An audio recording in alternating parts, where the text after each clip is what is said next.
সালামু আলাইকুম সকলকে। ইনফিনিটি স্কুলের নতুন একটা ভিডিওতে সকলকে সুস্বাগত।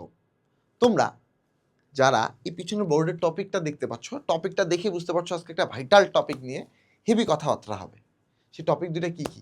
তোমাদের সকলের মনে প্রশ্ন যে বুঝে পড়বো নাকি মুখস্থ করব, থিওরি পড়বো নাকি শুধু ম্যাথ প্র্যাকটিস করব। আচ্ছা, সো আমি একটা করে কথায় আসি যে বুঝে পড়বো নাকি মুখস্থ করব। হ্যাঁ, আচ্ছা, তুমি ছোটবেলায় যদি এটা না বুঝতা যে ২ এর সাথে ১ যোগ করলে ৩ হয়, ৩ এর সাথে ২ যোগ করলে ৫ হয়, তুমি এই জিনিসটা যদি না বুঝতা, তুমি শুধু যদি মুখস্থ করে আসতা যে আচ্ছা ৩ এর সাথে ২ যোগ করলে ৫ হবে, ৩ এর সাথে ২ যোগ করলে ৫ হবে। তাহলে আমি যদি বলতাম ৫ এর সাথে ২ যোগ করো, তখন তুমি কি বলতা? আল্লাহ, এটা তো আমি পড়িনি, এটা তো আমি জানি না। তাই না? জিনিসটা কিছুটা এমন। ঠিক আছে? সো যেকোনো কিছুর টপিক তোমাকে ১ম এ তুমি আগে দেখলা যে আচ্ছা এই টপিকটা আমার আছে। তারপর তোমার যেটা কাজ করতে হবে, এই টপিকটা খুব ভালো করে বুঝতে হবে। বুঝার পাশাপাশি এই টপিকের কোনো লিমিটেশন আছে কিনা, কোন ক্ষেত্রে আসলে এই টপিকটা প্রযোজ্য, কোন ক্ষেত্রে এই জিনিসটা প্রযোজ্য না, এই জিনিসটা বুঝতে হবে। যেমন নিউটনের গতির যে সূত্রগুলো আছে, এই গতির সূত্রগুলোর ক্ষেত্রে কি হয় আসলে ঘর্ষণ তোমার হচ্ছে কখনো মানে গণনা করা হয় না। ঘর্ষণ আসলে বাদ যায়। যে ঘর্ষণের হিসাবটা কখনোই কাউন্ট করা হয় না। তো এই লিমিটেশনটা তোমাকে জানতে হবে। প্লাস থিওরিটা জানতে হবে যে আচ্ছা বল আসলে কোন দিকে কাজ করছে, বা ম্যাথের ক্ষেত্রে তুমি ত্রিকোণমিতির যে সূত্রগুলা জানো যে sin θ = লম্ব বাই ভূমি, cos θ = ভূমি বাই অতিভুজ, tan θ = লম্ব বাই ভূমি। আসলে থিটা সাপেক্ষে যে ২ টা বাহু আছে, একটা হচ্ছে ভূমি আরেকটা অতিভুজ, এটা সর্বদাই যে যখন যেখানে থিটা থাকবে এখানে ২ টা বাহু থাকবে, একটা হবে ভূমি আরেকটা হবে অতিভুজ, এবং ভূমি হবে ছোট, অতিভুজ হবে বড়। ঠিক আছে?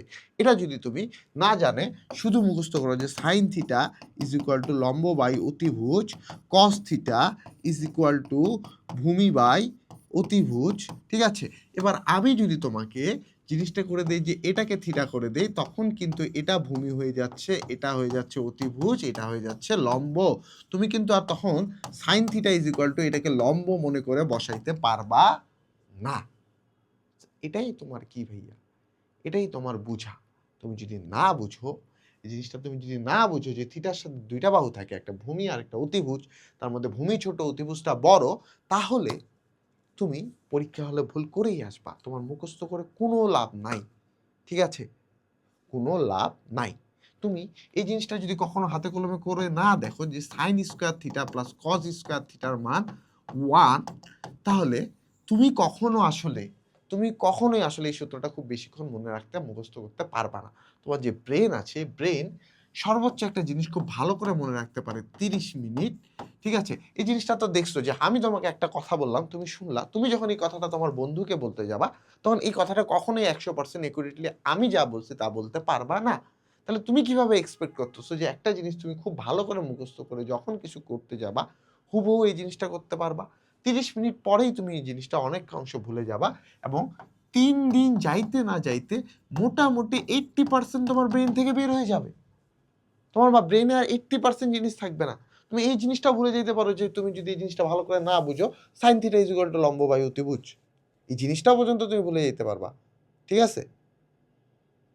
সো তোমাকে জিনিসটা আগে বুঝতে হবে।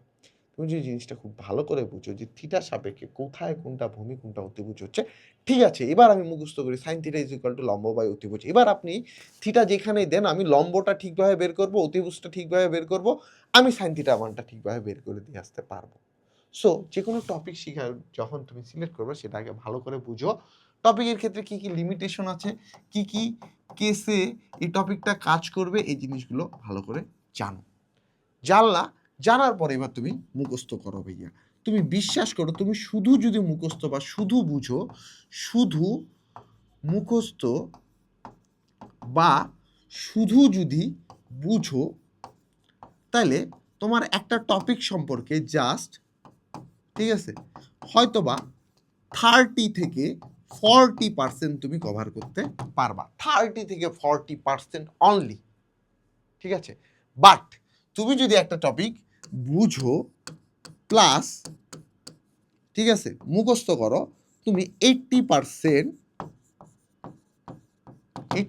কমপ্লিট করে ফেলবা। তাহলে বাকি 20% কিভাবে তুমি আনবা? প্লাস তুমি যদি রিভিশনটা দাও কয়েকবার, তাহলে এই যে টপিকটা আছে, যেটা যে কোনো টপিক হোক, সেটা বাংলার ক্ষেত্রে, ইংলিশের ক্ষেত্রে, বিজ্ঞান, গণিত, ফিজিক্স, কেমিস্ট্রি, ম্যাথ, বায়োলজি, যে কোনো কিছুর ক্ষেত্রে তুমি 100% রেজাল্ট নিয়ে আসতে পারবা। তাই শুধু বুঝা বা শুধু মুখস্থ করার দিকে চিন্তা ভাবনা রাখিও না। এই কথাটা ভুল ভাইয়া, আমি বুঝি না, আমার মুখস্থ ভালো হয়। হ্যাঁ ঠিক আছে, অনেকে তাড়াতাড়ি মুখস্থ হয়ে যায়, অনেকের একটু সময় লাগে। বাট তুমি যখন এই দুইটা কাজই করবা ভাইয়া, তুমি প্রো লেভেলে হয়ে যাবা। তুমি একসাথে বুঝতেছো প্লাস মুখস্থ করতেছো, তুমি একদম প্রো লেভেলে চলে যাবা। ঠিক আছে, তুমি প্রো লেভেলে চলে যাবা, তোমার রেজাল্ট ভালো হবে। শুধু রেজাল্ট না, তুমি জিনিসগুলো খুব মজা পাবা পড়ার সময়, তুমি বা করার সময় তুমি জিনিসগুলো খুবই মজা পাবা। এবার তোমরা যারা 9-10-এ পোলাপান আছো, তারা কি করো, তোমাদের এই কোশ্চেনটা বুঝে পড়বো নাকি মুখস্থ করবো, এই কোশ্চেনটা এখন হয়ে যায় থিওরি বুঝবো নাকি ম্যাথ করবো শুধু। তোমরা কি করো, সূত্র মুখস্থ করে নাও। আচ্ছা, s is equal to v t, s is equal to u t plus half a t square. আচ্ছা, v square is equal to u square plus 2as। আচ্ছা, আর কি সূত্র আছে, s is equal to u plus v by 2 into t. প্রতিটি সূত্রগুলো তুমি জানো। আর একটা কি সূত্র আছে, a is equal to v minus u by t. ঠিক আছে, এই সূত্রগুলো জাস্ট মুখস্থ করে ফেলছো। এবার নিউটনের যে কোনো ম্যাথ দেন, আমি ভাইয়া করে দেব, আমি তো প্রো। আরে ভাইয়া, তুমি থিওরি বুঝছো ভালো কথা, কিন্তু তুমি যদি ম্যাথ প্র্যাকটিস না করো, তোমার রেজাল্ট 0 আসবে। তুমি থিওরি বুঝোনি, শুধু ম্যাথ করছো, তোমার রেজাল্ট 0, তুমি পরীক্ষা হলে পারবাই না। এখানে নাও তুমি হচ্ছে 30% পাইছিলা, বাট তুমি থিওরি প্লাস ম্যাথ এই দুইটা যদি প্র্যাকটিসটা তোমার মধ্যে না থাকে, তাহলে এবার কিন্তু রেজাল্ট তোমার 0 আসবেই, রেজাল্ট 0 আসবে। তোমার এই দুইটার মধ্যে যে কোনো একটা করছো, আরেকটা করনি, তোমার রেজাল্ট 0। তোমার রেজাল্ট তখনই 100% আসবে যখন তুমি থিওরি বুঝবা, ওই থিওরি রিলেটেড কি কি ম্যাথগুলো আছে এগুলো প্র্যাকটিস করবা, দেন এটা আবার রিভাইজ দিবা, তারপরে তুমি করতে পারবা। তোমাকে যখন এই ম্যাথটা বলা হয় যে এখান থেকে একজন যাত্রা শুরু করছে, দুইটা নৌকা এই ফিনিশিং লাইনে গিয়ে পৌঁছাবে, এই পৌঁছাইতে তারা একসাথে প্রবেশ করছে ভিতরে, ঠিক আছে, ফিনিশিং লাইনে তারা একসাথে প্রবেশ করছে, ঠিক আছে, তাহলে তাদের সময় লাগছে কত, তখন তোমাকে এই থিওরিটা জানতে হবে যে আচ্ছা, এই দুইটা নৌকা তাহলে একই দূরত্ব অতিক্রম করবে এবং তাদের সময় হবে টি একই। ঠিক আছে, এবং তারা যখন ফিনিশিং লাইনে পৌঁছাবে, তাদের শেষ বেগ হবে v0। ইউ তোমার দুইটার ক্ষেত্রে দেয়া থাকবে, দেন এই দুইটা ইকুয়েশন বের করে, দুইটা পরস্পর সলিউশন করে তোমার এই টাইমটা বের করতে হবে। সো তুমি যদি জাস্ট এই থিওরিটার এই কয়েকটা সূত্র মুখস্থ রাখছো, ম্যাথের কোনো প্র্যাকটিস নাই, থিওরি তুমি ভালো করে বুঝো নাই যে কোথায় যায় v0 হচ্ছে, কেন দুইটা এস, দুইটার ক্ষেত্রে স্মরণ আর সময়টা একই হচ্ছে, তাহলে তুমি কখনো এই ম্যাথটা করে আসতে পারবে না। তোমার পরীক্ষার হতে এই ম্যাথ দিবে না যে আমি ভাইয়া 5 মিটার পার সেকেন্ড বেগে একটা বস্তুকে ফেলছি, ওকে 2 সেকেন্ড পর তার অতিক্রান্ত দূরত্ব কত, এত শুধু সহজ ম্যাথ দিবে না। ঠিক আছে, একটু তো ক্রিটিক্যাল দিবেই।